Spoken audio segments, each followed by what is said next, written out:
The next question is, Scott, what is your advice from picking a niche from scratch? And if you had to start again, what would you do? So if I had to start again, okay. So if I had to choose my niche from scratch, what would I do? And what's the best advice? Good question. So if I had to start again, if I had to pick my niche again, I would do the same thing and follow the same steps. If I was changing the niche, starting the niche from scratch, changing industries, doing everything. And that would be to do it logically. Okay, so what I mean by logically, so I'll see a lot of people picking their niche and making big decisions in their business based on their emotions, and you shouldn't do that.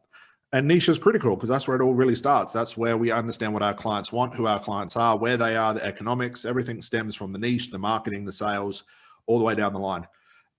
But we as human beings, therapists and coaches alike, and at one stage I was like that as well, very emotional, and we make a lot of bad decisions based on our emotions.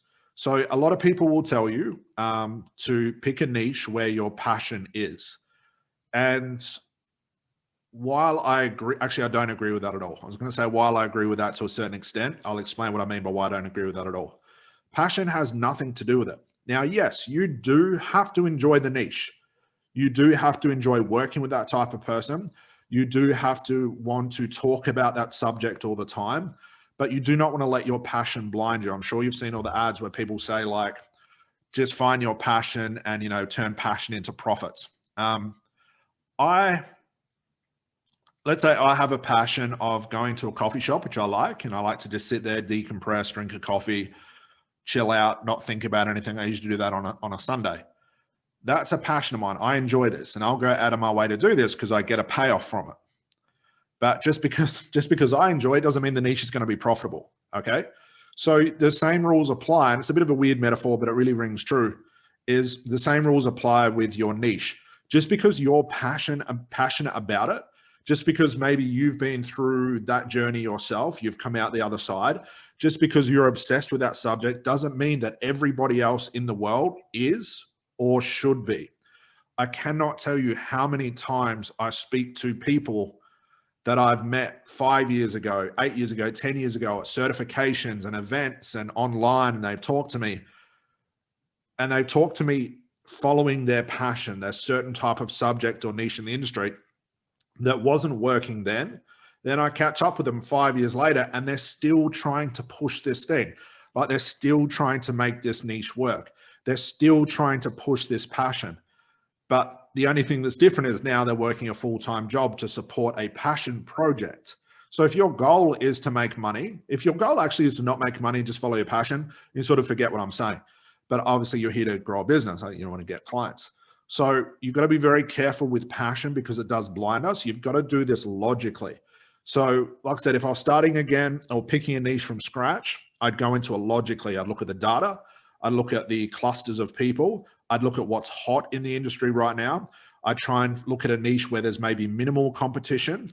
I'd try and look at the marketing that everybody's doing, seeing what's working, seeing what's failing. And most of all, I'd go speaking to a lot of potential people. I'd summarize maybe, let's say, 3 types of niches that I was interested in, like, let's say, stop smoking, relationship issues, and let's say, I don't know, fear of driving or something like that. And I'd go speak to people. I'd go to Facebook groups. I'd go online and I go speak to those people and find out, is this pain big enough? Like, is there enough pain that's going to support my prices? Is there enough people that this pain is linked to? So I've got enough clients to work with. And I'd ask them every single question I could to really understand this niche before I'd do that. Before I'd even think about, is this something that I want to work with for the rest of my life? So let's say I did that 3 times with 3 different niches and I all had like the equal amount of passion for all of those 3, like they were just good enough. Then I'd look at them and go, okay, out of speaking to those people, what was it like? What were they like? Could I handle talking to those people in my career? Could I handle creating content about that? Then let's say out of 3 or 5 niches that I did this for, I just categorize them. Which one actually turned out to be the most interesting? Which one would I like to research more? Which one has more information online that I can actually find out more info about the problem itself? And then I'd weigh up my passion to that. Now, if I did all 5 and then I found out, wow, those people were really boring, I can't imagine talking about that stuff for the rest of my career, I'd just repeat it. And I do this within a couple of weeks. And I just work hard at this, harder at this than everybody else. So while everyone's trying to find their passion, which I get has some part of the rest of your career, I wouldn't be blinded by it. I'd only look at what I really enjoyed in the passion after the fact. Now, also, I wouldn't necessarily pick a niche that I hated just because there was money in it. So you've got to weigh that up. There's a perfect optimized point there where I've got to enjoy it enough, but I don't want to get lost in the passion of it because I might not look at the data properly. But I wouldn't choose a niche that I didn't enjoy because I have to make content like this. And if each day I had to make content like this and I kept thinking, fuck, what am I going to talk about? This is really boring. I can't imagine. I don't want to do another video. Do I really want to do this? That's already telling me this is not going to be a long-term project. So you do have to do some investigation. You have to weigh up you got to weigh up your thoughts around this. But my big point here is don't get blinded by your passion. Just because you enjoy it, just because you've been through it, just because you know somebody has been through it doesn't mean it has any relation to other people in the world. So you got to be very careful of that. And I think that's the biggest block most new people in business, therapists and coaches struggle with, because they're obsessed with the passion idea. Okay. Because sure, that's what the gurus will tell us.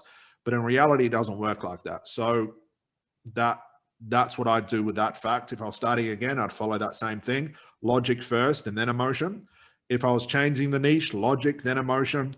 I teach all of my students that from the start to look at the logic of everything first and then the emotion. Because if you go into this too emotional, you'll make all the wrong decisions. And in a couple of months' time, you've either not made any progress or you're going to be so many fathoms behind where you should be. It's going to be extremely hard to catch up. So that's what I do.